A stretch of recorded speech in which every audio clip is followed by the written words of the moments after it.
15h30 sur BFM TV, bienvenue à vous si vous nous rejoignez. À la une aujourd'hui, ces incendies dans le département de l'Hérault. Les feux sont désormais fixés. Un pompier volontaire, en revanche, est en garde à vue depuis cette nuit. Il est suspecté d'avoir allumé un feu à Saint-Jean-de-la-Blaquière. Les détails dans ce journal.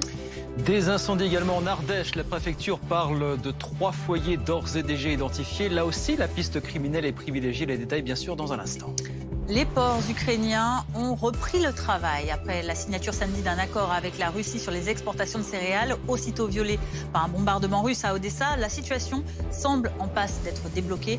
Comment exactement? Nous en parlerons dans quelques instants. Et puis après 4 jours de vifs débats, le projet de loi de finances rectificatif a enfin été adopté cette nuit à l'Assemblée. Des mesures en faveur du pouvoir d'achat. On vous donnera tout le détail. On vous expliquera ce qui va concrètement changer pour les Français d'ici quelques mois. Mais tout d'abord, sur le front des incendies, cette lueur d'espoir désormais sur le plateau d'Omlas dans l'Hérault, puisque les incendies qui se sont déclarés hier sont désormais fixés. Les pompiers restent tout de même vigilants sur place. Et plus de 1000 hectares de végétation sont d'ores et déjà partis en fumée depuis hier. Les quelques 500 habitants évacués ont pu rentrer chez eux. Le point avec Thomas Herman sur place pour BFM TV. La bonne nouvelle désormais, c'est que ce feu est désormais fixé. Ça a été annoncé il y a quelques instants par les sapeurs-pompiers. Pourquoi il a été fixé? Eh bien, on a notamment fait ce travail assez important, c'est le traitement des lisières, donc le périmètre du secteur des 1000 hectares qui ont été impactés par cet incendie. Pourquoi c'est important? Eh bien, c'est pour s'assurer qu'il ne progresse pas davantage dans le périmètre déjà incendié. Mais attention, fixé ne veut pas dire qu'il ne peut pas y avoir des reprises à l'intérieur du périmètre déjà incendié. C'est pour ça qu'il y a encore les sapeurs-pompiers qui sont mobilisés dans ce secteur pour intervenir, si besoin, à la moindre reprise. Surtout que les conditions météo de cet après-midi sont semblables à celles d'hier après-midi, avec de fortes températures, un taux d'humidité dans l'air qui est assez bas et surtout du vent. Alors c'est de la tramontane avec des rafales jusqu'à 30 km/h. La bonne nouvelle également, c'est pour les habitants. Les 280 personnes qui ont été évacuées hier à titre préventif ont pu regagner leur logement durant la journée. Le feu est arrivé à proximité des habitations, mais aucune n'a été dégradée. Là aussi, grâce au travail des sapeurs-pompiers qui ont fait ce qu'on appelle de la sécurisation de biens pour protéger l'ensemble des habitations. Le périmètre, on reste du coup à 1000 hectares. C'est le périmètre impactés par cet incendie. Au total, c'est 800 hectares qui ont été brûlés. La piste criminelle est privilégiée par les enquêteurs sur ces incendies de l'Hérault. Un pompier volontaire est d'ailleurs en garde à vue depuis cette nuit. Les explications de Maxime Brandstetter du service police-justice de BFM TV. Exactement, il est en garde à vue depuis cette nuit et c'est grâce à son véhicule que les enquêteurs ont pu remonter jusqu'à lui. Je vous explique, tout commence le 26 mai. En début de soirée, il y a 3 départs de feu constatés sur la commune de Saint-Privat et il y a un témoin qui contacte les enquêteurs et il raconte qu'il a aperçu un véhicule roulant à vive allure et tout feu éteint. Les enquêteurs continuent leur investigation. Le 21 juillet, il y a d'autres départs de feu sur un chemin de terre menant la commune de Saint-Jean-de-la-Blaquière. Et là, on constate encore que le même véhicule était présent. Et enfin, cette nuit, du 26 au 27 juillet 2022, on a également observé le même véhicule près de 4 départs de feu, toujours de cette commune de Saint-Jean-de-Blaquière. On a donc mis en garde à vue le propriétaire de ce véhicule, qui est donc un sapeur-pompier volontaire du SDIS de l'Hérault. Évidemment, il faut rester prudent. On va faire des auditions, l'interroger, essayer de comprendre, essayer de vérifier que c'est bien lui avant peut-être d'aller un peu plus loin. On peut quand même rajouter ce qu'on dit dans notre antenne depuis le début sur le profil des pyromanes qui souvent, après avoir allumé un incendie, restent pour observer ce qu'ils ont fait, voire même essayer d'aider à l'éteindre. Ça peut correspondre à le profil quand on voit que c'est un sapeur-pompier. Est-ce que ça existe au passage un profil type du pyromane? Maxime, ça existe ça se définit ou pas? En tout cas, les psychologues ont des documents, ont beaucoup travaillé la question et il y a effectivement beaucoup de choses qui se recoupent.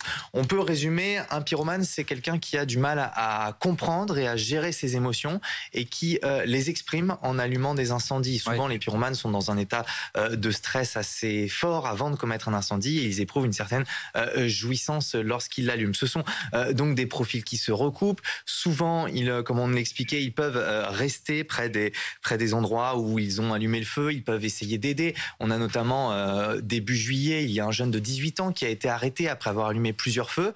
Eh bien, il avait rendez-vous avec les sapeurs-pompiers pour essayer de devenir sapeur-pompier volontaire. Vous voyez, il y a des choses qui se recoupent comme ça. On peut préciser enfin que la pyromanie, ça se soigne à l'aide de thérapie. On peut aider les pyromanes à comprendre leurs émotions. Et c'est donc considéré comme un trouble du comportement et non pas une abolition du discernement. Ce qui veut dire que les pyromanes, eh bien, ils sont responsables devant la justice. Et pour des feux de forêt, ils risquent jusqu'à 15 ans de prison et 150 000 € d'amende. Et on va partir tout de suite du côté de l'Ardèche, où là aussi des incendies se sont déclarés depuis maintenant quelques heures. On est en ligne avec le lieutenant-colonel Jean-Michel Chalençon, sapeur-pompier au SDIS de l'Ardèche. Bonjour Monsieur Chalençon, merci d'être avec nous quelques minutes sur BFM TV. La préfecture parlait tout à l'heure sur Twitter de 3 foyers, un à Fresnay, un à Saint-Julien-du-Cerf et un du côté de la Ville-Dieu, tout ça sur environ 200 hectares. Est-ce que vous pouvez nous confirmer qu'on est sur ces sinistres à l'heure actuelle ?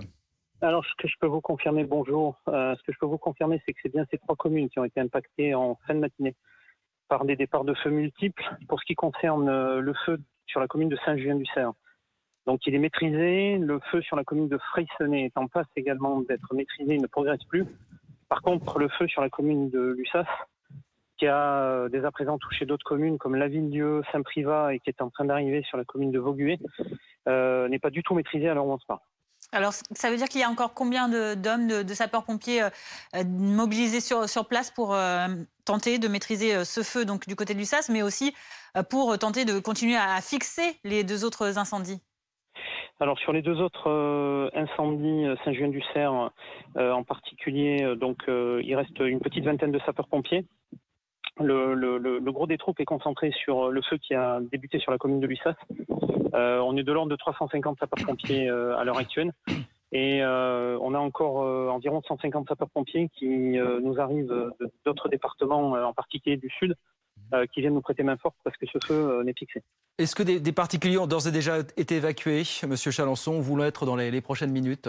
Alors, les évacuations sont en cours à l'heure où on se parle, essentiellement sur le village de Vaugué, qui est dans l'axe de propagation du feu et qui devrait se retrouver impacté directement dans 1 heure, 1 heure et demie par la tête de feu qu'on a le plus grand mal à stopper avec le vent sur zone.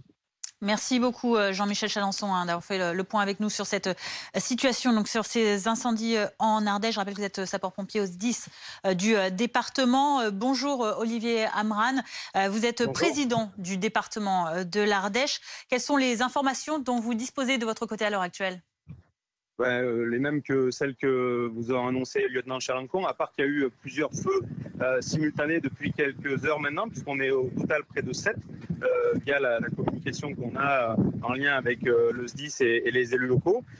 Donc plus de 700 hectares de ravagés sur le gros feu Lussas-La Ville-Dieu. Et comme l'a dit le lieutenant Chalençon aussi, que je remercie pour son action avec tous les hommes du SDIS, des évacuations en cours, notamment la SPA ou le foyer handicapé aussi qui est à La Ville-Dieu. Donc vraiment un incendie très très important avec un vent, vous l'entendez derrière moi, qui ne faiblit pas, un vent du nord. Les pompiers savent de quoi je parlais. Ce sont des incendies malheureusement qui sont prévisibles d'une année à l'autre. Est-ce que tout était paré? Est-ce que le dispositif est prêt à être déployé en cas d'incendie? Malheureusement, ça se vérifie aujourd'hui, hein, Monsieur le Président. Alors, on le sait, chaque année, on est touché, alors cette année avec un peu plus d'acuité malheureusement, par les incendies par rapport à la sécheresse qui est très importante. Et on a beaucoup de renforts qui arrivent. Mais là, aujourd'hui, 7 départs. Hier, près de 3 ou 4 départs. Je rappelle quand même qu'on a pu interpeller aussi quelqu'un sur la commune de Toulon.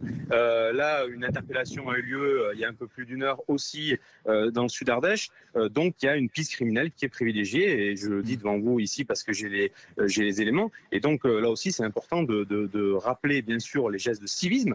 Et je sais compter sur les Ardéchois et les touristes qui viennent, notamment sur les cigarettes. On a un territoire protégé aussi, ne pas faire de barbecue en ce moment. Mais aussi, je veux rappeler aussi qu'on a besoin d'avoir des peines exemplaires pour tous ceux qui pourraient commettre des incendies sur nos territoires et ailleurs, bien évidemment. Donc vous nous confirmez une personne interpellée à Toulon, il y a de ça environ 1 heure ou 2 ou un peu plus, en lien éventuellement avec... La personne interpellée sur la commune de Toulon, c'était hier.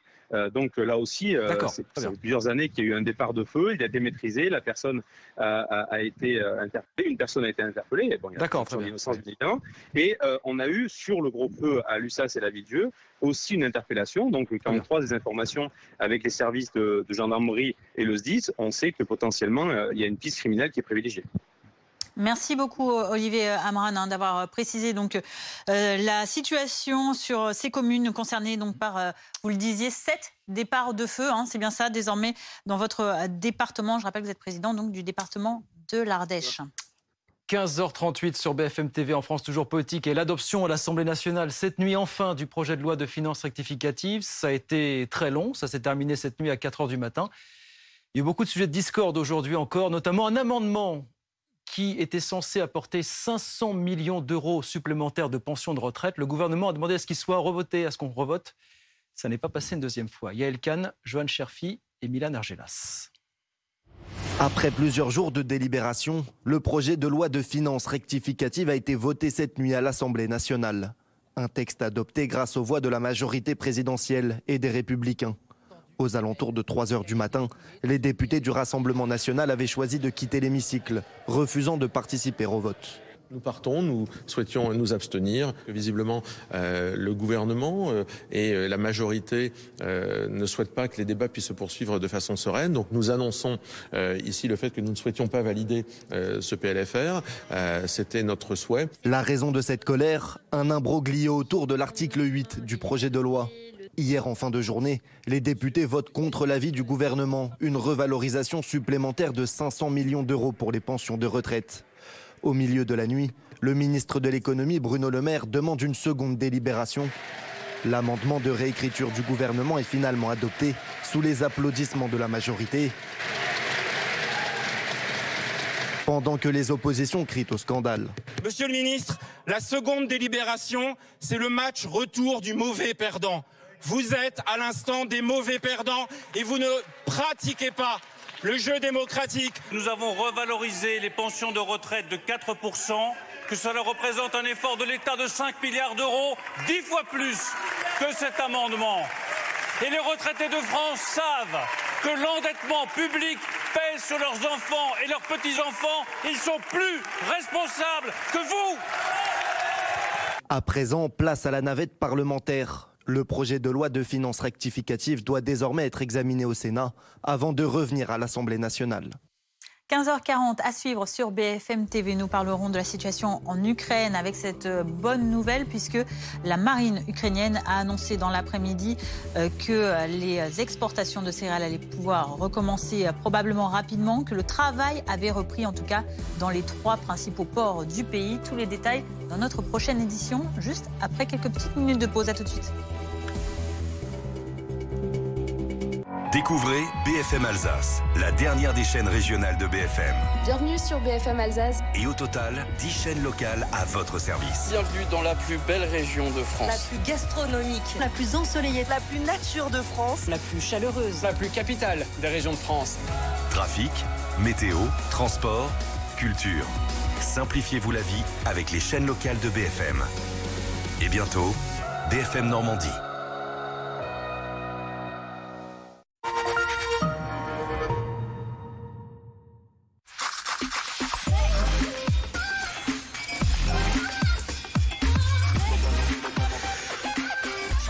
Rebooste-toi. Maintenant, triple fraîcheur pour 2 heures d'haleine fraîche avec Frisk Clean Breath. Oh my God. Parents, ne soyez plus sur leur dos, mais dans leur poche. Rechargement instantané, carte personnalisable, messagerie intégrée, et hop, dans la poche. Card, l'app d'argent de poche qui vous rapproche. La voiture est prête. On prend la mienne.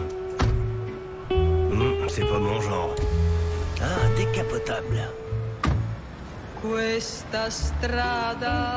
Alors, je suis électrisé. Nouvelle Fiat 500, des 139 € par mois sans condition de reprise. Déjà plus de 80% de Fiat 500 vendus en électrique. Pourquoi pas vous ? Il y a quelques mois, mes proches m'ont dit « Ouais, faire un régime, c'est pas ton truc, t'en es pas capable. » Ça tombe bien, j'ai pas fait de régime, j'ai fait comme j'aime. J'ai mangé du poulet curry, du couscous et plein d'autres plats délicieux. Et aujourd'hui, je suis à moins 13 kilos grâce à vous. Merci comme j'aime, je suis prêt pour l'été. Alors pour perdre du poids comme Robin, venez vite faire votre devis en ligne sur commej'aime.fr. C'est gratuit, simple et sans engagement. Rendez-vous sur commej'aime.fr, commej'aime.fr. Et surtout, n'oubliez pas le .fr.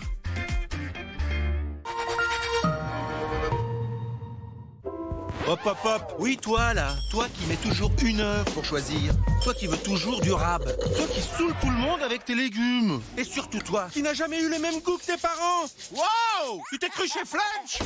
Flunch, ici c'est permis. En ce moment, c'est moules frites à volonté. Soirée dimanche. Propriétaire ou bailleur, en isolant et ravalant votre maison par l'extérieur à partir de 79 € par mois. Restez au frais l'été et au chaud l'hiver. Baissez vos factures de chauffage jusqu'à moins 75%. Inscrivez-vous vite sur groupeverlaine.com ou appelez le 3620 et dites Groupe Verlaine. Voici le prix que Sophie a payé pour son séjour à l'hôtel. Pas mal, Sophie. Laura a séjourné dans le même hôtel avec les mêmes avantages, mais la différence est flagrante. Pourquoi ? Eh bien, Sophie a trouvé son hôtel sur son site habituel, alors que Laura a utilisé Trivago pour comparer les tarifs des principaux sites de réservation et dénicher une super offre. Quelque chose me dit que Sophie utilisera Trivago la prochaine fois. Un hôtel ?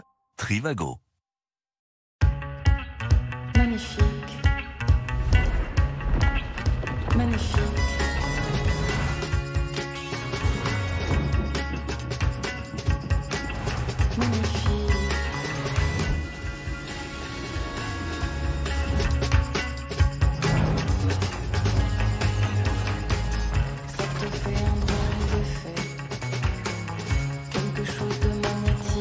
Cuisine Plus, sortez des standards. 15h45 sur BFM TV, dans l'actualité, les incendies dans l'Hérault où les feux sont désormais fixés. Un pompier volontaire, on l'a appris tout à l'heure, est en garde à vue depuis cette nuit. Il est suspecté, d'avoir allumé un feu du côté de Saint-Jean-de-la-Blaquière. Les détails dans quelques instants. Incendie également en Ardèche depuis cet après-midi. Sur notre antenne, le président du département annonce 7 départs de feu d'ores et déjà identifiés. Là aussi, la piste criminelle est privilégiée. Une personne a d'ailleurs été interpellée concernant le feu de Lussas-la-Ville-Dieu. Les incendies, quant à eux, de Fresnay et de Saint-Julien-des-Serres sont maîtrisés. Les détails dans cette édition. Mais tout d'abord, l'actualité en Ukraine autour des exportations de céréales. Après la signature samedi d'un accord entre Kiev et Moscou et sa violation quasi immédiate par la Russie, la marine ukrainienne affirme aujourd'hui que les ports ont repris le travail. Alors qu'est-ce que ça signifie exactement à ce stade, cette reprise du travail? Les détails d'Angie Louata, qui est notre envoyé spécial dans la capitale ukrainienne.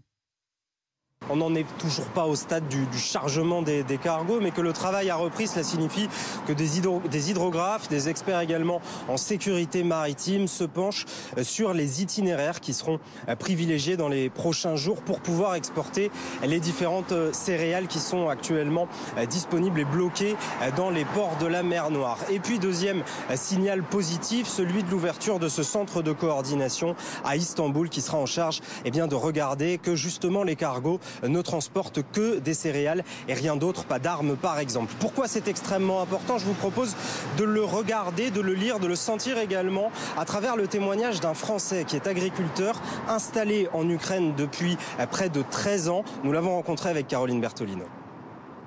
Là, on a 1000 hectares de colza et 1500 hectares de blé à moissonner. Il faut penser à la récolte malgré des stocks qui ne s'écoulent plus.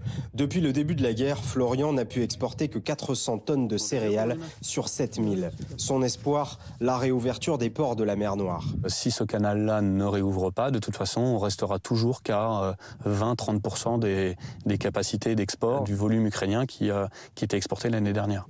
Le 15 janvier dernier, alors que la tension montait, il a vendu 50% de ses céréales. Une précaution qui ne l'a pas préservé de la crise. On n'imaginait pas. On n'imaginait pas la fermeture des ports. On n'imaginait pas. On a essayé de prévoir la guerre.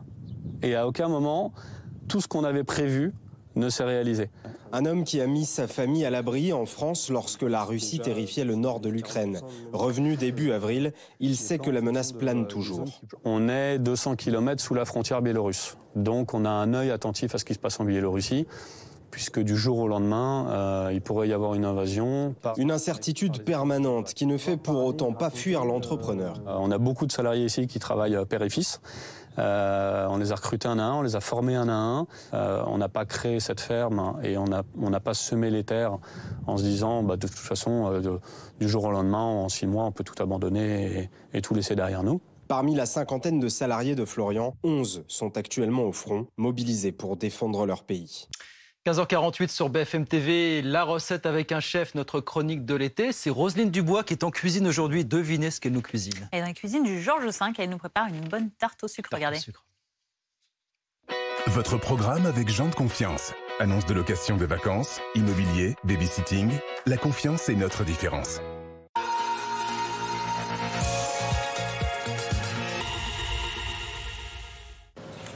Bonjour à tous, merci d'être avec nous. On retrouve ce matin Guillaume Cabrol qui nous accueille au Georges V, chef boulanger du Georges V. Ça sent très très bon autour de nous. Et on va faire ensemble une tarte au sucre. Exactement. Donc pour ce faire, on a besoin d'œufs, de farine, du sel, du sucre, de la levure, du beurre et de la vanille. Go. Ouais. Donc on va pétrir tout ça. Ouais.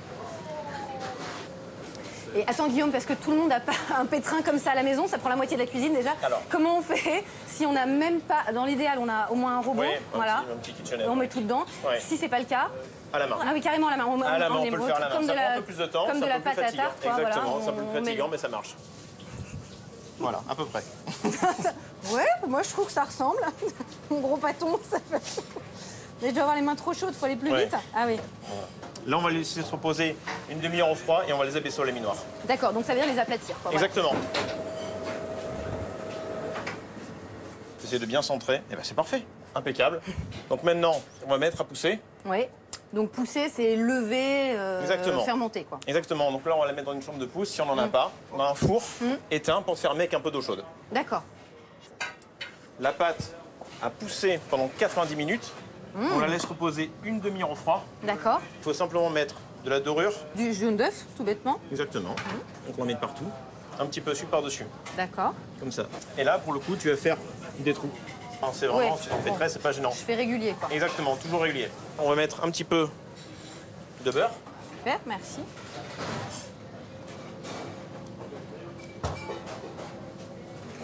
Et donc là, on va les cuire dans ce très beau four. Exactement. Bon, le four de la maison, ça marche aussi, hein. Oui, exactement. Donc un four, 210, 200. Et là, 20 minutes. Donc, après 20 minutes. Après 20 minutes. Donc, pour la finition, un peu de sirop dessus. Sirop, sucre et eau. Tu as goûté? Dégustation. Je peux? Ah oui, c'est même conseillé. C'est bon? Totalement. On retrouve le goût de la brioche en mieux. C'est vrai que c'est un petit peu long avec les temps de repos, c'est toute une organisation, mais franchement, ça vaut le coup. C'était votre programme avec Jean de Confiance. Annonce de location de vacances, immobilier, babysitting. La confiance est notre différence. 15h51, la météo.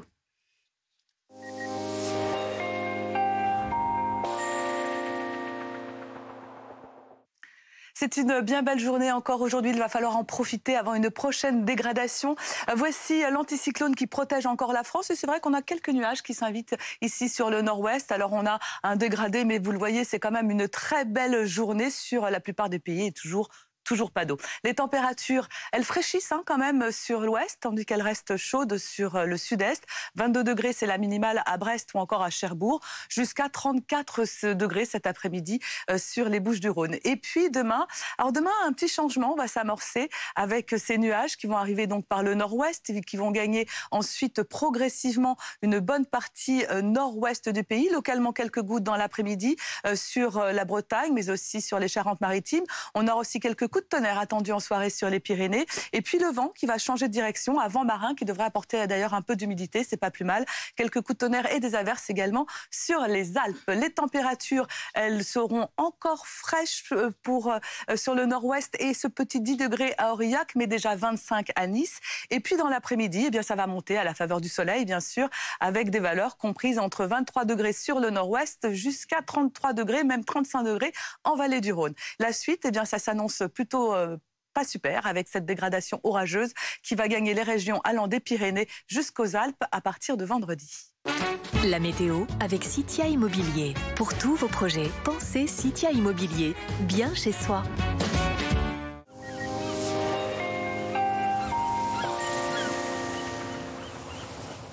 Et nous voici donc sur les bords des Manches avec un ciel qui se voile cet après-midi, température fraîche pour la saison, 20 à 22 degrés, fraîcheur toujours dans l'eau avec 16 degrés à Perros-Guirec jusqu'à 19 degrés à Dunkerque. Ça se réchauffe doucement en allant vers le sud du littoral atlantique, de 20 à 24 degrés de la Pointe Bretonne au Pays Basque, 23 degrés dans l'eau pour Biarritz.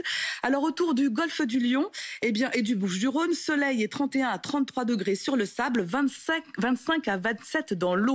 Une eau encore plus chaude sur la Côte d'Azur et la Corse avec 27 à 29 degrés, soit 4 degrés au-dessus des normales de saison, 29 à 31 degrés sous votre parasol. C'était la météo avec Citia Immobilier. Pour tous vos projets, pensez Citia Immobilier, bien chez soi. Votre rendez-vous avec Catland Catamaran. Croisière de rêve en catamaran, à la cabine ou privatisée.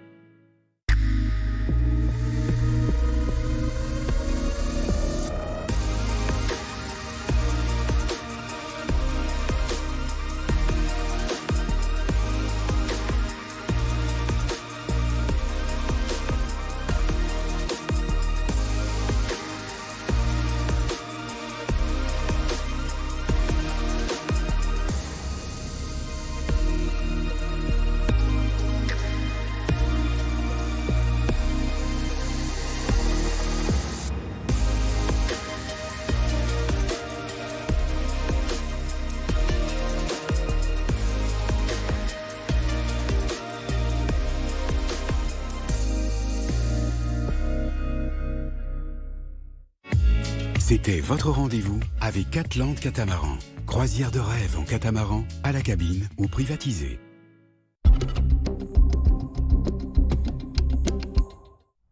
Kia présente un modèle d'inspiration. J'ai eu l'idée de faire des mannequins robots qui permettent à la mode de concevoir, produire et vendre mieux dans toutes les tailles, afin que la mode soit plus inclusive et aussi plus écologique. On est dans la robotique et on s'inspire beaucoup, pour être honnête, de l'automobile. Il y a plein de bonnes pratiques à récupérer. D'abord dans la conception de produits qui seront très vite industrialisés, dans la sécurité, la fiabilité des composants et des assemblages, dans la mesure où on a un robot qui est évolutif. Et puis on a les mêmes enjeux. On a des enjeux de durabilité, d'adaptation du produit parce que les consommateurs vont changer, mais qu'on est sur des produits qu'il va falloir faire évoluer. Donc on s'est inspiré et on continue à s'inspirer de l'automobile. On fait une véritable rupture technologique et c'est ça qui motive tous les jours. Kia vous a présenté un modèle d'inspiration avec Sportage. Kia. Movement that inspires.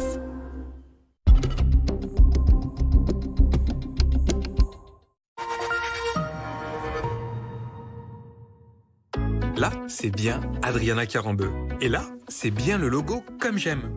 Maintenant, vous allez adorer les pubs Comme J'aime.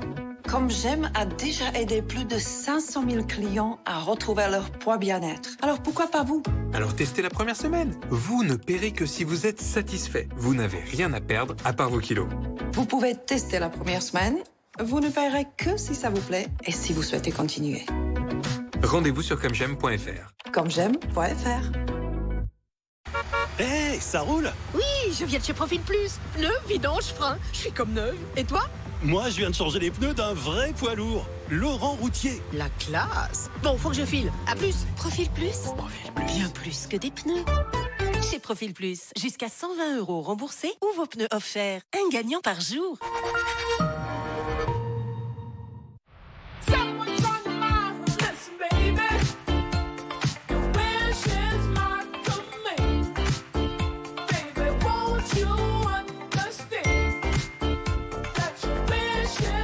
Et oui, à ce prix-là, vous n'êtes pas près de rentrer. Promo Vacances. Petit prix, grandes vacances. À saisir chez Promo Vacances, la crête est à partir de 369 €, tout compris. Ça commence comme ça, par des gens qui veulent changer les choses. Éco-rénover leur maison. Réduire la consommation d'énergie de leur entreprise. Passer à l'électrique. Et une banque qui leur en donne les moyens. Au Crédit Agricole, on sait que si on soutient un par un chacun de nos 25 millions de clients, ensemble on y arrivera. Vous connaissez tous Adriana Carambeu. Adriana est sa silhouette de rêve. Adriana et ses engagements associatifs, Adriana et ses émissions de télé. Mais ce n'est pas pour ça qu'on l'a choisie comme marraine de Comme J'aime. Ah bon?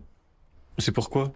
Eh bien, parce qu'en nutrition, elle en connaît un rayon. Et vous savez, il n'y a pas de secret. Pour perdre du poids, il faut manger sain et équilibré. Avec Comme J'aime, vous allez perdre du poids de manière raisonnée.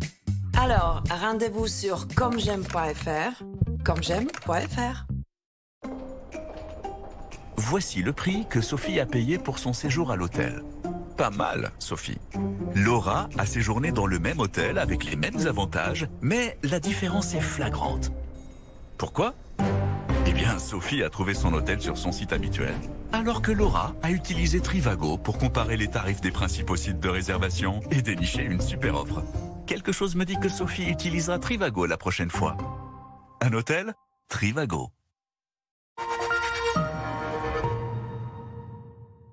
Téléchargez gratuitement l'application BFM TV. Recevez les alertes infos pour ne rien rater. Regardez la chaîne en direct. À tout moment, nos contenus exclusifs. Mais aussi, écoutez BFM Radio et les podcasts. BFM TV, première sur l'info. Bientôt 16h sur BFM TV. Les incendies, bien sûr, toujours dans l'actualité aujourd'hui. D'abord dans l'Hérault, ils sont désormais fixés, mais on apprend qu'un pompier volontaire est en garde à vue depuis cette nuit. Il est suspecté d'avoir allumé un feu à Saint-Jean-de-la-Blaquière. Tous les détails, bien sûr, dans un instant. Des incendies également dans le département de l'Ardèche. Sur notre antenne, le président du département a annoncé 7 départs de feu. Là aussi, la piste criminelle est privilégiée puisqu'une personne a été interpellée en ce qui concerne le feu de Lussas-la-Ville-Dieu. Les incendies de Fresnay et de Saint-Julien-du-Cerf sont quant à eux maîtrisés. Tous les détails dans un instant avec nos invités. Il a fallu 4 jours, ça a été pénible, mais l'Assemblée nationale a réussi à adopter en première lecture enfin le projet de loi de finances rectificatif avec beaucoup de mesures en faveur du pouvoir d'achat. Qu'est-ce qui va concrètement changer pour les Français? On vous donnera quelques explications dans ce journal. Et puis cette bonne nouvelle pour l'Ukraine, mais aussi pour de nombreux pays du monde, puisque l'Ukraine pourrait bientôt pouvoir recommencer à exporter des céréales et du blé. L'activité qui reprend dans les ports, c'est ce qu'a annoncé la Marine nationale. Bonne nouvelle donc pour aussi de nombreux pays en Afrique, notamment, qui commençaient à souffrir de cette pénurie.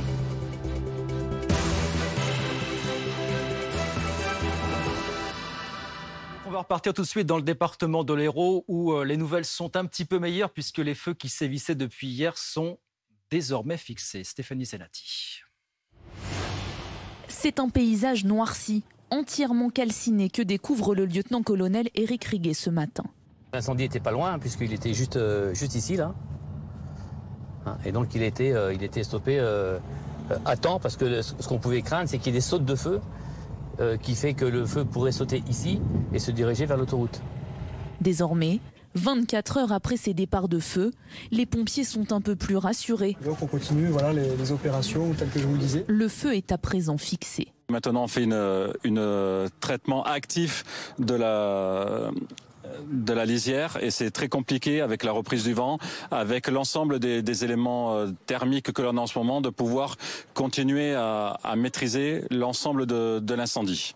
La surveillance est donc maximale car hier, les flammes se sont répandues extrêmement vite.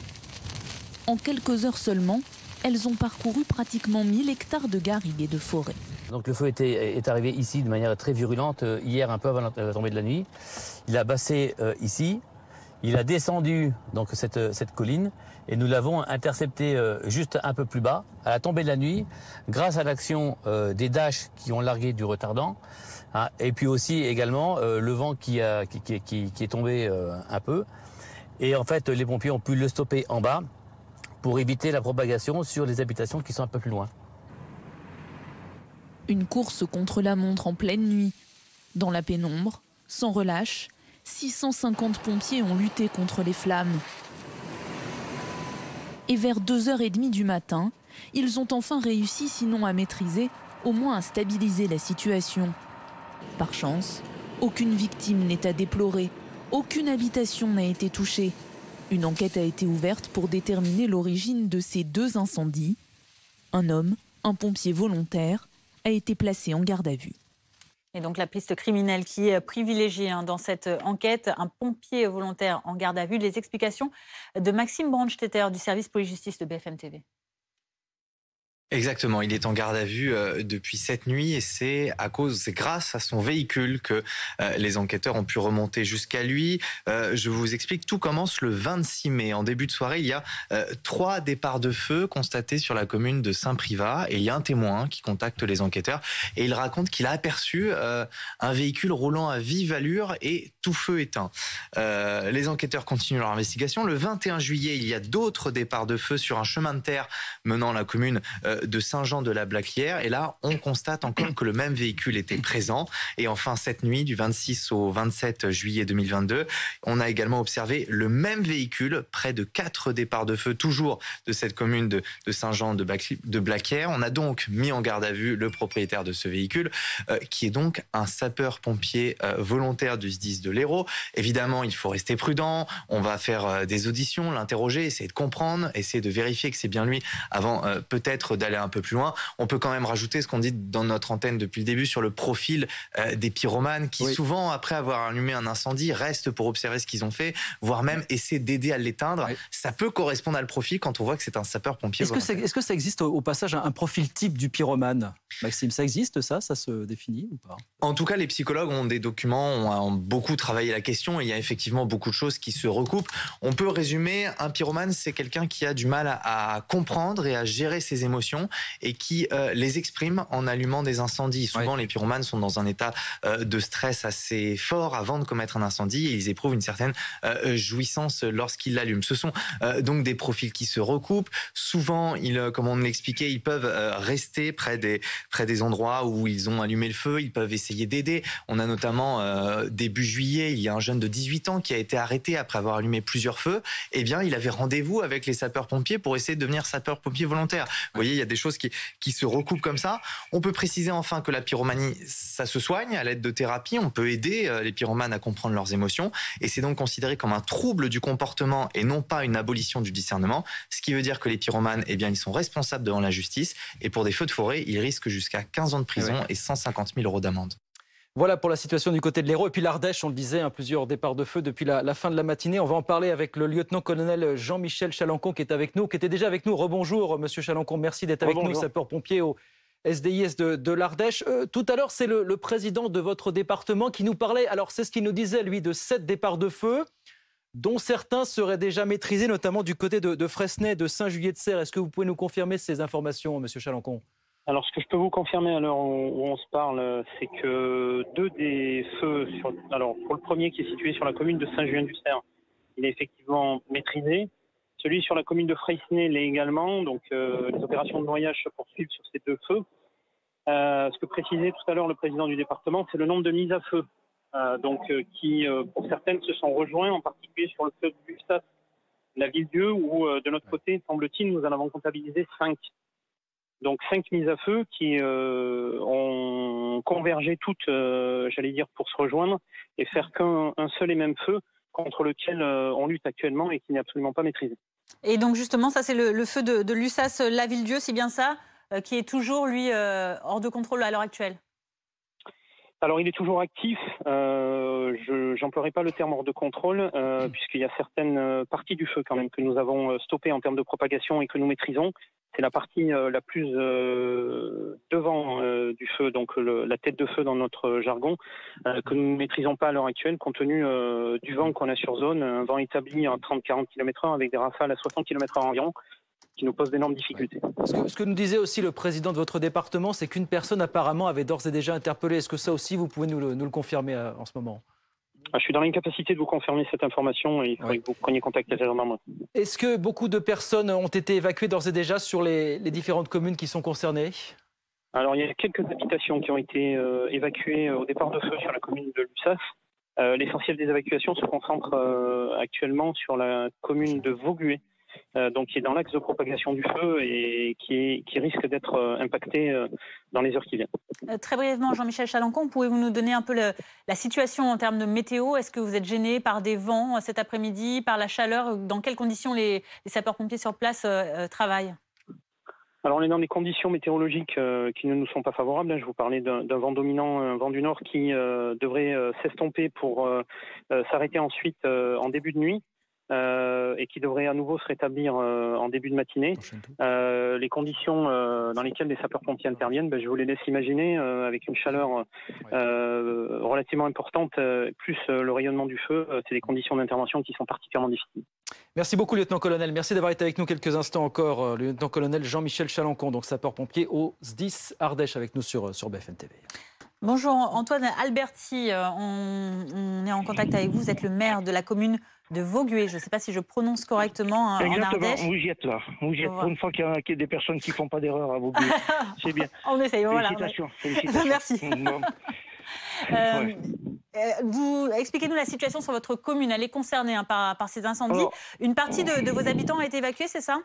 Oui, alors la partie village, je dirais, parce que la partie haute aussi, côté, le village se situe en deux parties. Donc on a la partie gare et partie village. Donc la partie gare, c'est de là où c'est qu'on avait beaucoup plus de fumée. Donc on est allé observer l'arrivée du feu, je dirais, au niveau du village Vaugué-Gare, c'est-à-dire du château d'eau. Donc à partir de là, on voyait bien l'avancée du feu. Donc c'est vrai que les Dash et Canadair ont fait énormément de bien parce qu'en quelques passages, avec une dizaine de passages, ils ont pu quand même contenir un petit peu le feu. Très important, voilà. Et donc ensuite, le feu s'est déplacé côté village. Donc c'est là où je me trouve maintenant, où c'est qu'on a fait une évacuation du village côté au-dessus, tout ce qui est au-dessus du château, c'est-à-dire le haut du village, pour prévenir. Et à partir de ce principe-là, tous les pompiers peuvent...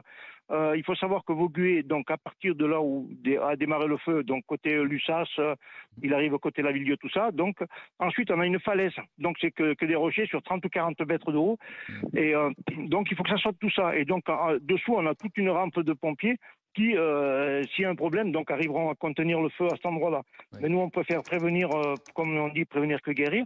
Oui. Donc, on évacue un petit peu les gens, on leur dit de prendre leurs papiers et puis d'évacuer les véhicules et puis qu'ils partent pendant un certain temps. C'est ça, c'est une évacuation pour prévenir, comme vous dites, c'est-à-dire que ça se fait dans le calme, ça s'est bien passé en ce qui vous concerne? Non, ça se passe très bien, bien sûr, ça se passe très bien. Bon, c'est vrai qu'il faut être partout, c'est vrai qu'il faut... Oui. Là, je crois que le colonel m'a dit comme ça qu'on allait encore recevoir des renforts, tout ça, donc effectivement, on a ici peut-être 60-70 pompiers. Donc là, vous voyez, je suis descendu en mairie. Je viens chercher de l'eau pour les abreuver, c'est le cas de dire, pour qu'ils aient un petit peu du frais. J'ai ouvert la salle polyvalente pour qu'ils soient un petit peu au frais, s'ils ont besoin de frais.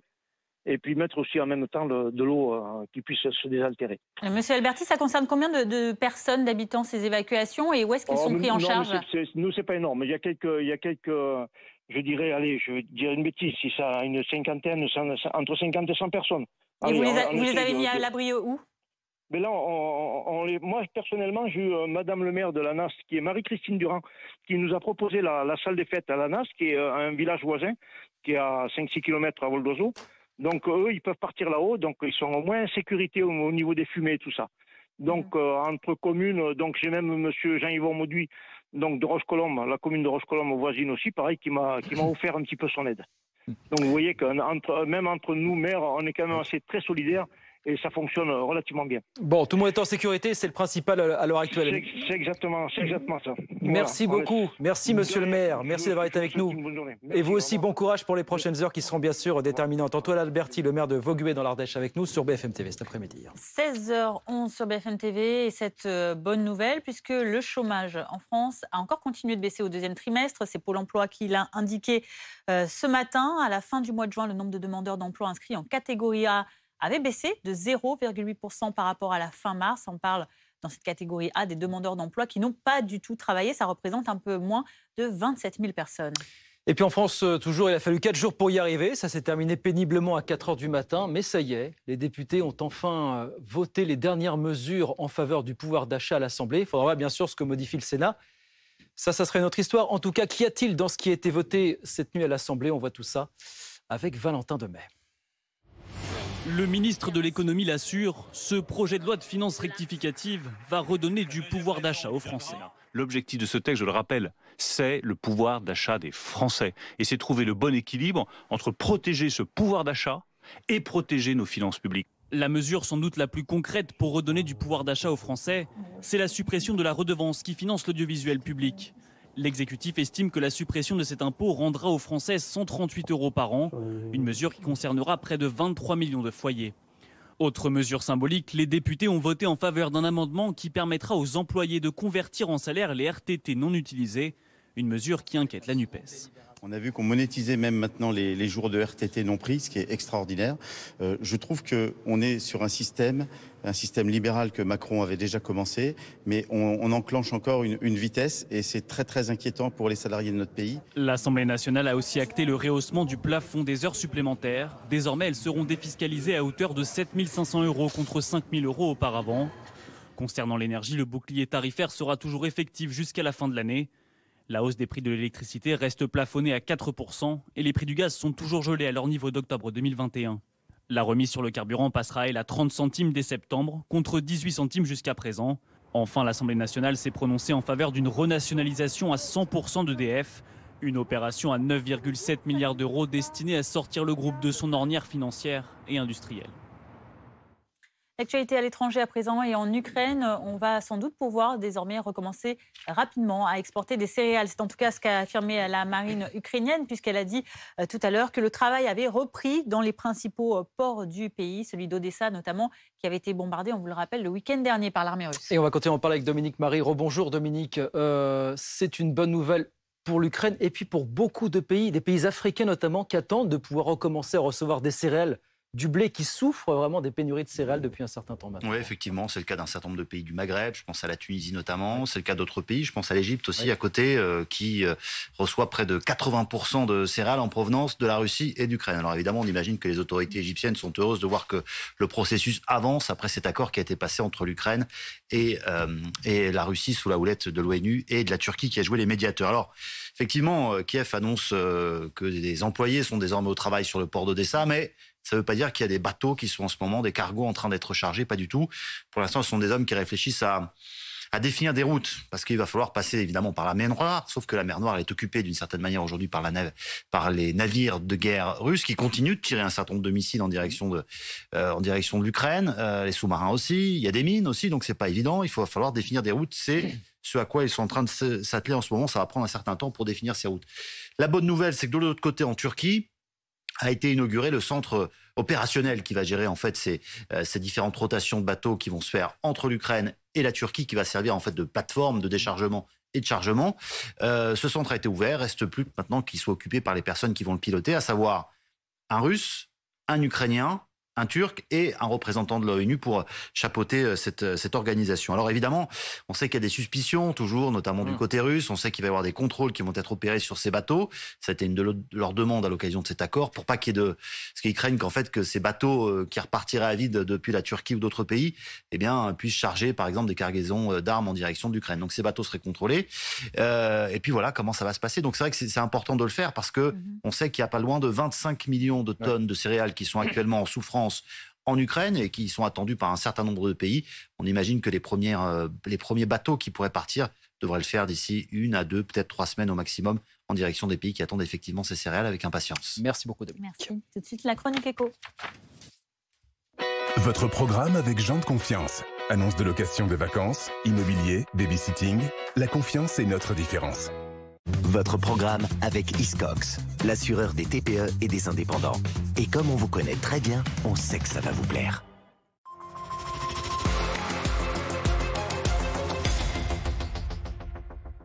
Bonjour Pierre. Bonjour Rio. Alors Emmanuel Macron l'avait annoncé, c'est vrai, le 14 juillet dernier, il veut à nouveau réformer l'assurance chômage pour inciter les demandeurs d'emploi à saisir les offres qui ne trouvent pas preneur. Et ce matin, c'est dans le Parisien, c'est le ministre du Travail qui lève un petit peu le voile sur la possible feuille de route de cette nouvelle réforme. Oui, que dit donc Olivier Dussopt? Que, je cite, nos règles d'indemnisation doivent tenir compte de la situation du marché de l'emploi, comme le fait le Canada. Quand ça va bien, on durcit les règles, et quand ça va mal, eh ben, on les assouplit. En traduction, Pierre, qu'est-ce que ça veut dire concrètement? Déjà qu'il va falloir se mettre d'accord sur la façon d'évaluer la situation de l'emploi qui justifierait de changer les règles. Ça pourrait être par exemple le fait que pendant plusieurs trimestres consécutifs, le chômage augmente ou baisse. On a vu que là, il avait baissé. Est-ce que c'est 2 trimestres de suite? Est-ce que c'est 3 trimestres de suite? Ça, c'est vraiment un point qui pourrait être négocié avec les partenaires sociaux. Mais ça pourrait aussi, c'est ce que dit le ministre, être une commission d'experts qui se chargerait de cette évaluation, comme c'est le cas finalement pour le SMIC, où chaque année, vous avez un groupe de 5 économistes qui publient un rapport dans lequel il fait des préconisations au gouvernement sur l'évolution du SMIC. Et donc, selon que ça va mieux ou que ça va moins bien, qu'est-ce qui pourrait changer alors concrètement? Alors là, vous pouvez actionner 2 leviers finalement. Premier levier, c'est là où les durées d'indemnisation, parce que je vous rappelle qu'en France aujourd'hui, on a un maximum de 2 ans pour les moins de 53 ans, puis qu'après ça augmente, ça va jusqu'à 3 ans pour les 55 ans et plus. Donc cette durée, elle pourrait varier davantage. Et puis le deuxième levier, c'est le niveau des allocations, le montant versé. Aujourd'hui, l'indemnité que perçoivent chaque jour les demandeurs d'emploi qui ont droit à l'ARE, l'allocation de retour d'aide à l'emploi, elle est fixe, sauf pour une catégorie de demandeurs d'emploi. C'est ceux qui se sont retrouvés au chômage alors qu'ils gagnaient avant 4 500 € par mois. Pour eux, on est en mode dégressivité, c'est-à-dire qu'ils perdent 30% de leur indemnité après 6 mois d'indemnisation. Alors, justement, pour justifier cette dégressivité, l'argument c'était que les cadres, puisqu'on parle des cadres là, sont dans une situation de plein emploi et que donc c'est plus facile pour eux de retrouver du travail. Et l'idée c'est d'étendre finalement ce principe à tous les demandeurs d'emploi. Alors Pierre, vous le disiez tout à l'heure, Olivier Dussopt évoque l'exemple du Canada. Quelle est la règle là-bas? Alors là, c'est selon le taux de chômage de la région où vit le demandeur d'emploi.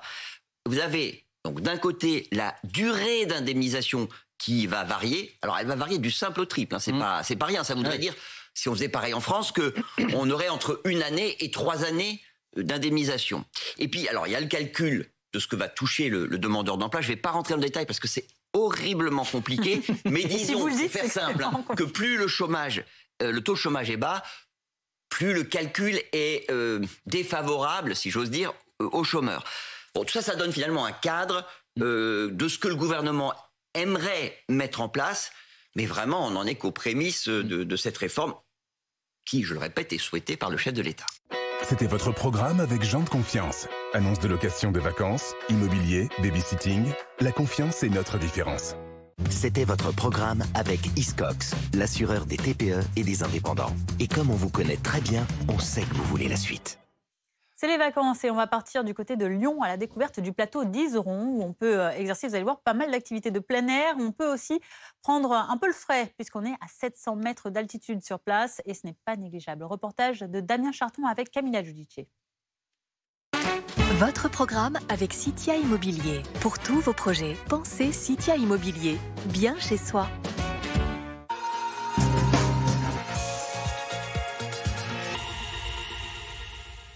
Donc là, du coup, tu es tout bien attaché. Le but, ça va être de s'allonger en fait entièrement dans ton baudrier. Donc tu peux te baisser comme ceci. Voilà, super. Dernière consigne avant le grand départ à bord de cette tyrolienne. Allez, bonne descente à toi. 3, 2, 1. Ça y est, l'aventure commence. Une balade dans les airs d'1 kilomètre au-dessus du plateau d'Izeron. Quelques minutes suspendues. De retour sur la terre ferme, cette famille est séduite. On décolle, le cœur il s'affole un peu et puis après c'est incroyable, on a l'impression d'être un oiseau en fait. C'est très cool, très doux, avec une visualisation sur la vallée impressionnante, c'est génial. Un peu plus loin, ces apprentis sportifs découvrent l'acrobranche. Comment ça se passe? Bien. Ouais, t'as pas peur? Non. Perché à environ 1 mètre au-dessus du sol, Clément doit passer de l'autre côté de cet obstacle. Un défi d'équilibre sous le regard attentif de sa mère. Ils se débrouillent plutôt bien, hein. Donc voilà, c'est vraiment sympathique.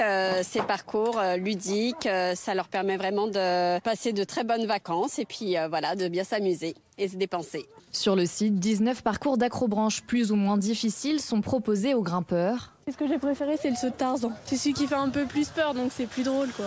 Le plus drôle pour Justine et ses camarades, mais pas forcément pour tous leurs accompagnateurs. Ah, ça y est, ça y est.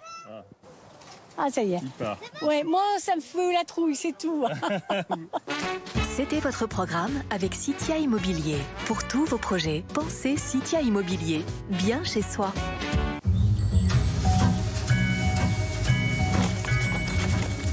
T'es tombé? Je fais des allers-retours et je suis tombée. Un amour comme le nôtre, il n'en existe pas deux. Ce n'est pas celui des autres. Voilà. C'est quelque chose de mieux. Sans me parler, je sais ce que tu veux me dire.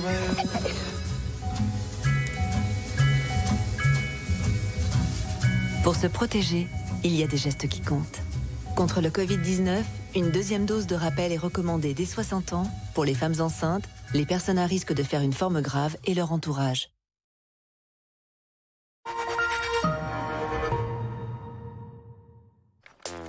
Aujourd'hui, on part en vacances. Là, maman contrôle la voiture. Là, papa programme la route avant de partir. Là, ma soeur met tous les bagages dans le coffre. Et comptez sur moi pour qu'on s'arrête toutes les 2 heures. Un départ, ça se prépare. Tous nos conseils sur zerotraca.mma. Il y a quelques mois, mes proches m'ont dit « Ouais, faire un régime, c'est pas ton truc, t'en es pas capable. » Ça tombe bien, j'ai pas fait de régime, j'ai fait comme j'aime. J'ai mangé du poulet curry, du couscous et plein d'autres plats délicieux. Et aujourd'hui, je suis à moins 13 kilos grâce à vous. Merci comme j'aime, je suis prêt pour l'été.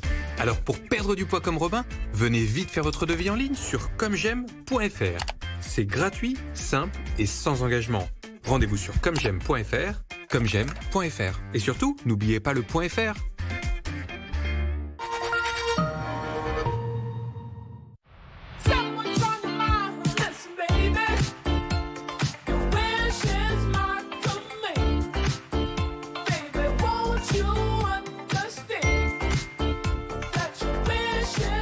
Et oui, à ce prix-là, vous n'êtes pas près de rentrer. Promo Vacances. Petit prix, grandes vacances. À saisir chez Promo Vacances, la crête est à partir de 369 €, tout compris. Vous rêvez d'indépendance? Ne vous fâchez pas. Groupe Verlaine installe chez vous une centrale solaire de 3 kg pour produire votre électricité en toute autonomie au prix unique de 7 900 €. Oui, 7 900 €. Consultez nos experts sur groupeverlaine.com ou en composant le 3620 et dites Groupe Verlaine. Du coup, je le mets où celui-là? Direct Assurance, bonjour. Oui, j'ai souscrit sur votre site hier soir. Résultat, mon appart est déjà assuré. Bravo. On m'avait dit que vous étiez super. Et ben vous savez quoi? Vous êtes les meilleurs. Le seul risque avec une assurance qui assure dès le lendemain, c'est que vous l'aimiez. Ce soir. D'où vient l'OM? Où est-ce qu'ils sont aujourd'hui? Allez, faut y aller maintenant les Marseillais. La frappe! Match amical Real Betis Marseille, ce soir à 20h25 en direct sur RMC Story, Canal 23. La Montagne Noire, c'est le terroir de nos saucissons Montagne Noire, la fierté de notre coopérative. Ici, en Occitanie, nous prenons le temps pour qu'ils révèlent tout leur caractère. Montagne Noire, le temps du terroir. Mais c'est pas bientôt l'anniversaire de ma nièce? Bon, et si je lui prenais une super loupe sur Amazon? On commencerait à mener des enquêtes. Évidemment, on ouvrirait notre agence de détective privé. On identifierait des suspects. On suivrait des pistes. Et à la fin, on bouclerait l'affaire. Meilleure tante du monde.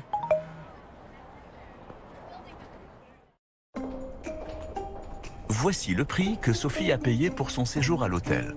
Pas mal, Sophie. Laura a séjourné dans le même hôtel avec les mêmes avantages, mais la différence est flagrante. Pourquoi? Eh bien, Sophie a trouvé son hôtel sur son site habituel, alors que Laura a utilisé Trivago pour comparer les tarifs des principaux sites de réservation et dénicher une super offre. Quelque chose me dit que Sophie utilisera Trivago la prochaine fois. Un hôtel? Trivago.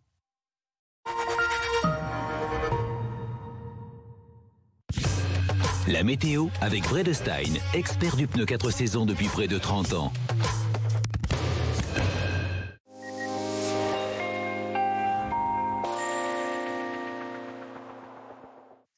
C'est une bien belle journée encore aujourd'hui. Il va falloir en profiter avant une prochaine dégradation. Voici l'anticyclone qui protège encore la France. Et c'est vrai qu'on a quelques nuages qui s'invitent ici sur le nord-ouest. Alors on a un dégradé, mais vous le voyez, c'est quand même une très belle journée sur la plupart des pays et toujours toujours pas d'eau. Les températures, elles fraîchissent quand même sur l'ouest, tandis qu'elles restent chaudes sur le sud-est.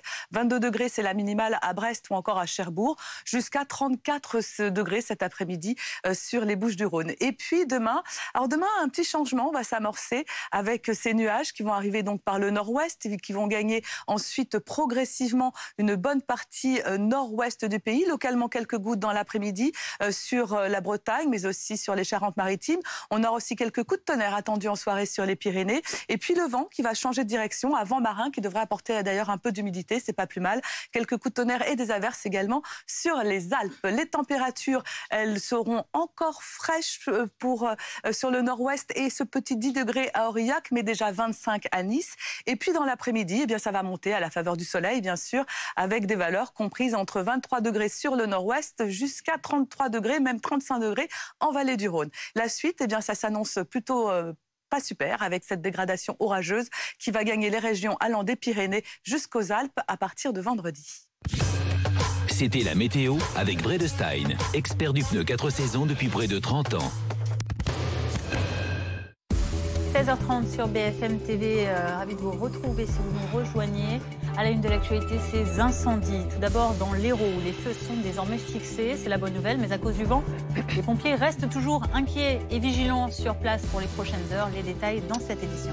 Des incendies également en Ardèche. Plusieurs incendies se sont déclarés en fin de matinée, notamment sur les communes de Fresnay et de Saint-Julien-du-Cerf, où ils sont apparemment déjà maîtrisés. La situation reste critique. Par contre, du côté de Lussas-la-Ville-Dieu, là aussi, une personne est en garde à vue depuis tout à l'heure.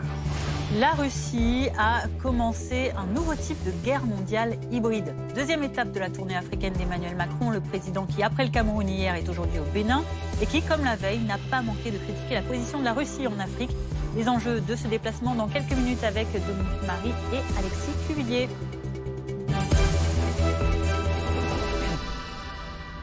Mais tout d'abord, sur le front des incendies, cette lueur d'optimisme au sujet des feux du plateau d'Omlas dans l'Hérault. Ils sont désormais fixés, mais les pompiers, attention, restent très vigilants. Ouais, plus de 1000 hectares de végétation sont d'ores et déjà partis en fumée en l'espace de quelques heures. Les quelques 500 habitants de la commune évacués ont pu rentrer chez eux. Thomas Herman est sur place pour BFM TV. Oui, effectivement, ce feu est désormais fixé depuis cet après-midi. C'est ce qu'ont annoncé les sapeurs-pompiers du département de l'Hérault. Fixé, qu'est-ce que ça veut dire ? Eh bien que ce feu, il ne progresse plus. On reste donc dans ce périmètre impacté de 1000 hectares par ces incendies depuis hier matin. En revanche, on a toujours des points chauds et donc des foyers encore actifs. Il y a eu un gros travail en fait de traitement des lisières. C'est l'ensemble du contour du feu. C'est justement pour éviter une propagation au vu des conditions météorologiques qui ne sont pas très favorables cet après-midi. Et ça, ce travail a été fait par les sapeurs-pompiers depuis hier soir. Justement, ces conditions météorologiques, quelles sont-elles ? On a une hausse des températures, on a également de la tramontane qui s'installe, des rafales jusqu'à 30 km/h et surtout un taux d'humidité dans l'air qui redescend, ce qui fait que c'est un cocktail pas favorable pour les sapeurs-pompiers. Mais tout de même, si ce feu a été fixé, ça veut dire que la situation évolue favorablement. Mais tout de même, il faut rester prudent. Au plus fort, 650 sapeurs-pompiers mobilisés sur cet incendie qui s'est déclaré hier matin. Les 280 personnes qui avaient été évacuées à titre préventif ont pu regagner leur logement dans la journée, au vu notamment de ce feu qui a été fixé. Donc 800 hectares brûlés par les flammes sur un périmètre au total de 1000 hectares ici dans le département.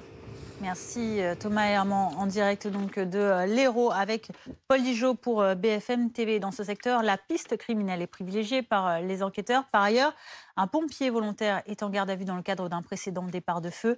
Les explications de Maxime Brandstetter du service police-justice de BFM TV. Exactement, il est en garde à vue depuis cette nuit et c'est grâce à son véhicule que les enquêteurs ont pu remonter jusqu'à lui. Je vous explique, tout commence le 26 mai. En début de soirée, il y a 3 départs de feu constatés sur la commune de Saint-Privat et il y a un témoin qui contacte les enquêteurs et il raconte qu'il a aperçu un véhicule roulant à vive allure et tout feu éteint. Les enquêteurs continuent leur investigation. Le 21 juillet, il y a d'autres départs de feu sur un chemin de terre menant la commune de Saint-Jean-de-la-Blaquière. Et là, on constate encore que le même véhicule était présent. Et enfin, cette nuit, du 26 au 27 juillet 2022, on a également observé le même véhicule près de 4 départs de feu, toujours de cette commune de Saint-Jean-de-Blaquière. On a donc mis en garde à vue le propriétaire de ce véhicule, qui est donc un sapeur-pompier volontaire du SDIS de l'Hérault. Évidemment, il faut rester prudent. On va faire des auditions, l'interroger, essayer de comprendre, essayer de vérifier que c'est bien lui avant peut-être d'aller un peu plus loin. On peut quand même rajouter ce qu'on dit dans notre antenne depuis le début sur le profil des pyromanes qui souvent, après avoir allumé un incendie, restent pour observer ce qu'ils ont fait, voire même essayer d'aider à l'éteindre. Ça peut correspondre à le profil quand on voit que c'est un sapeur-pompier volontaire. Est-ce que ça existe au passage un profil type du pyromane? Maxime, ça existe ça se définit ou pas? En tout cas, les psychologues ont des documents, ont beaucoup travaillé la question et il y a effectivement beaucoup de choses qui se recoupent. On peut résumer, un pyromane, c'est quelqu'un qui a du mal à comprendre et à gérer ses émotions et qui les exprime en allumant des incendies. Souvent, les pyromanes sont dans un état de stress assez fort avant de commettre un incendie et ils éprouvent une certaine jouissance lorsqu'ils l'allument. Ce sont donc des profils qui se recoupent. Souvent, comme on l'expliquait, ils peuvent rester près des endroits où ils ont allumé le feu. Ils peuvent essayer d'aider. On a notamment début juillet, il y a un jeune de 18 ans qui a été arrêté après avoir allumé plusieurs feux. Eh bien, il avait rendez-vous avec les sapeurs-pompiers pour essayer de devenir sapeur-pompier volontaire. Vous voyez, il y a des choses qui se recoupent comme ça. On peut préciser enfin que la pyromanie, ça se soigne à l'aide de thérapie. On peut aider les pyromanes à comprendre leurs émotions. Et c'est donc considéré comme un trouble du comportement et non pas une abolition du discernement. Ce qui veut dire que les pyromanes, eh bien, ils sont responsables devant la justice. Et pour des feux de forêt, ils risquent jusqu'à 15 ans de prison et 150 000 € d'amende. Voilà pour les incidents en Hérault. Les nouvelles sont un petit peu meilleures depuis quelques heures. Et puis, on vous le disait, incendie également du côté de l'Ardèche, puisque plusieurs feux se sont déclarés en fin de matinée, notamment sur les communes de Fresnay et de Saint-Julien-du-Cerf, où là, ils sont d'ores et déjà maîtrisés. Par contre, la situation reste critique du côté de Lussas-la-Ville-Dieu. Et là aussi, une personne apparemment est en garde à vue depuis tout à l'heure. Exactement. Le lieutenant-colonel Jean-Michel Chalancon, sapeur-pompier au SDIS de l'Ardèche, nous donnait il y a un instant plus de précisions sur la situation sur place. Pour le premier qui est situé sur la commune de Saint-Julien-du-Cerf, il est effectivement maîtrisé. Celui sur la commune de Fresnay l'est également. Donc les opérations de noyage se poursuivent sur ces deux feux. Ce que précisait tout à l'heure le président du département, c'est le nombre de mises à feu. Qui, pour certaines, se sont rejoints, en particulier sur le feu de Lussas, la Ville-Dieu, où de notre côté, semble-t-il, nous en avons comptabilisé 5. Donc 5 mises à feu qui ont convergé toutes, j'allais dire, pour se rejoindre et faire qu'un seul et même feu contre lequel on lutte actuellement et qui n'est absolument pas maîtrisé. Et donc justement, ça c'est le feu de Lussas-la-Ville-Dieu, c'est bien ça, qui est toujours, lui, hors de contrôle à l'heure actuelle? Alors il est toujours actif, je n'emploierai pas le terme hors de contrôle, puisqu'il y a certaines parties du feu quand même que nous avons stoppées en termes de propagation et que nous maîtrisons.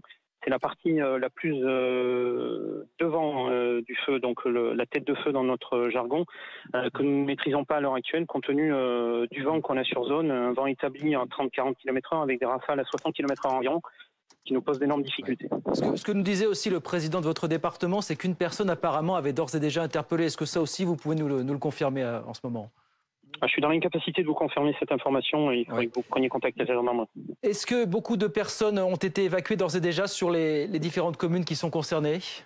Alors il y a quelques habitations qui ont été évacuées au départ de feu sur la commune de Lussas. L'essentiel des évacuations se concentre actuellement sur la commune de Vaugué, donc qui est dans l'axe de propagation du feu et qui risque d'être impacté dans les heures qui viennent. Très brièvement, Jean-Michel Chalancon, pouvez-vous nous donner un peu la situation en termes de météo? Est-ce que vous êtes gêné par des vents cet après-midi, par la chaleur? Dans quelles conditions les sapeurs-pompiers sur place travaillent?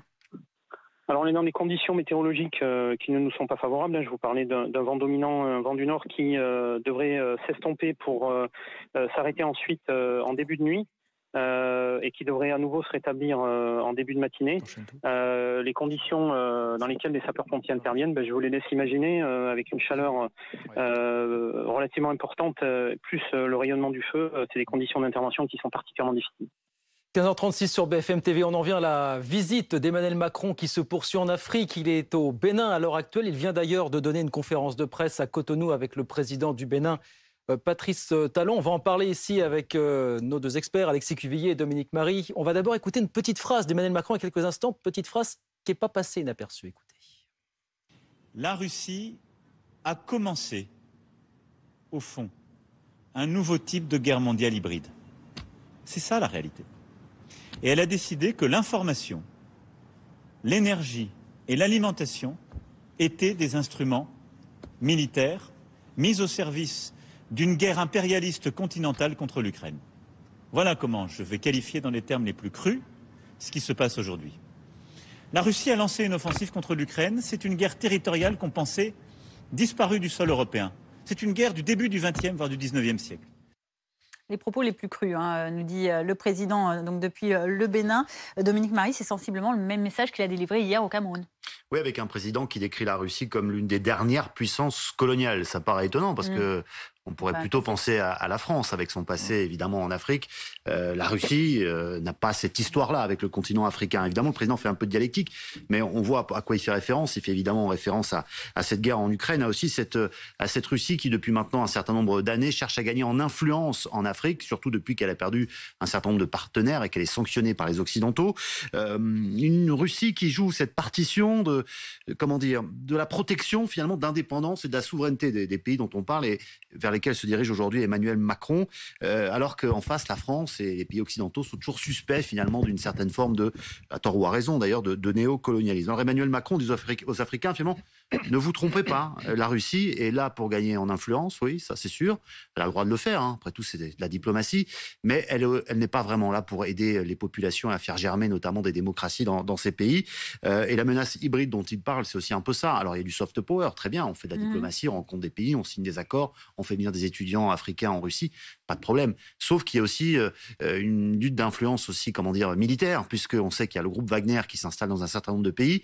Regardez ce qui se passe en Centrafrique, regardez ce qui s'est passé au Mali également, avec un groupe de mercenaires qui soutient cette junte militaire en place. Et ça oblige parfois la France à un petit peu louvoyer dans des pays. On parlait du Cameroun, on parle aussi du Bénin, qui ont plutôt une tendance autoritaire, où les libertés individuelles ont été mises sous l'été noir. Et c'est pas un hasard, Alexis Cuvillier, on disait, même message martelé hier au Cameroun, aujourd'hui au Bénin, c'est pas un hasard si Emmanuel Macron fait passer ce message en Afrique, sur le continent africain. Oui, pas du tout. Dominique l'a bien rappelé, on est dans un contexte où la Russie a pris beaucoup de positions sur différents champs d'action en Afrique, là où par le passé, la France se positionnait sur des questions militaires ou des questions économiques. Emmanuel Macron, il a choisi l'Afrique comme son premier déplacement hors Europe de ce second mandat. L'entourage du président dit qu'il faut y voir un symbole important. Il a envie de retrouver, que la France reprenne un peu la place qu'elle a pu céder ou perdre par rapport à la Russie ou même à la Chine, qui est aussi un acteur qui s'est beaucoup positionné dans la région ces dernières années. Cela passe par une amélioration de relations avec des pays qui ont parfois été un peu négligés. Cela passe par un message de vérité que veut porter Emmanuel Macron sur l'époque coloniale. Vous savez qu'il a fait des annonces en ce sens hier au Cameroun.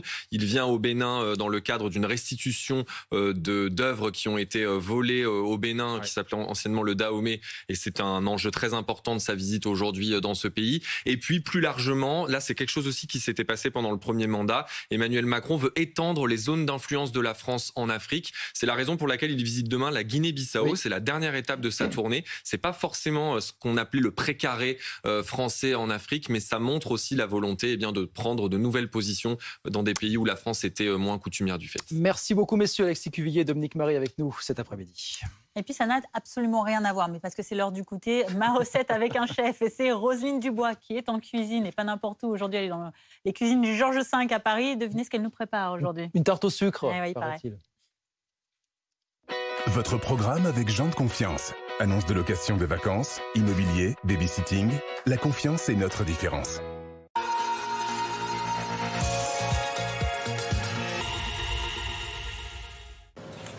Bonjour à tous, merci d'être avec nous. On retrouve ce matin Guillaume Cabrol qui nous accueille au Georges V, chef boulanger du Georges V. Ça sent très très bon autour de nous. Et on va faire ensemble une tarte au sucre. Exactement. Donc pour ce faire, on a besoin d'œufs, de farine, du sel, du sucre, de la levure, du beurre et de la vanille. Go. Ouais. Donc on va pétrir tout ça. Ouais. Et attends Guillaume, parce que tout le monde n'a pas un pétrin comme ça à la maison, ça prend la moitié de la cuisine déjà. Alors. Comment on fait si on n'a même pas, dans l'idéal on a au moins un robot, Oui, voilà, un petit KitchenAid. on met tout dedans. Ouais. Si c'est pas le cas, à la main. Ah oui, carrément à la main. À la main, on peut le faire à la main. Comme Ça de prend la, un peu plus de temps, comme ça de la peut pâte à tarte, quoi. Exactement, voilà, c'est un peu plus fatigant, mais ça marche. Voilà, à peu près. Ouais, moi je trouve que ça ressemble. Mon gros pâton, ça fait. Mais je dois avoir les mains trop chaudes, il faut aller plus Ouais. vite. Ah oui.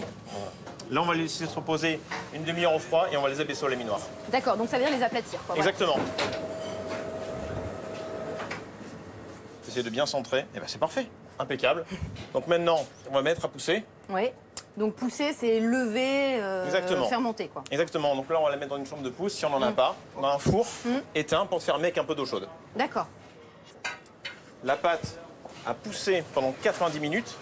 On la laisse reposer une demi-heure au froid. D'accord. Il faut simplement mettre de la dorure. Du jaune d'œuf, tout bêtement. Exactement. Donc on en met partout. Un petit peu de sucre par-dessus. D'accord. Comme ça. Et là, pour le coup, tu vas faire des trous. Enfin, c'est vraiment, Ouais. si on fait très, c'est pas gênant. Je fais régulier, quoi. Exactement, toujours régulier. On va mettre un petit peu de beurre. Super, merci.